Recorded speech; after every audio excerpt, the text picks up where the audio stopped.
Was another mild winter day today, but 22 News Storm Team meteorologist Adam Stremko working for you with how it'll feel a lot more like winter as we head into the weekend.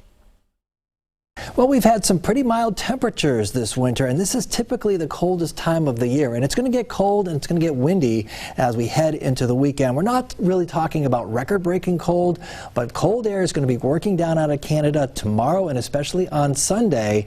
And that's going to lead to wind chills that will make it feel like it's below zero. So here's a look at our wind chill cast. So as we head into tomorrow morning, you can see especially in the Berkshires, wind chills will make it feel like it's below zero. So that's the temperature, and you factor in the wind along with that when we're going to see wind gusts between 25 and 35 miles per hour. You can see even in the lower Pioneer Valley, it's going to feel like it's in the single digits, and that's going to continue through most of the day with those temperatures feeling like it's in the single digits and below zero in the Berkshires, and it will continue into Sunday as well with, again, the wind chills making it feel like it's in the single digits, could even feel like it's around 10 degrees below zero as we head into Sunday morning. So definitely need to bundle up if you're headed out this weekend. I'm 22 News Storm Team meteorologist Adam Stremko.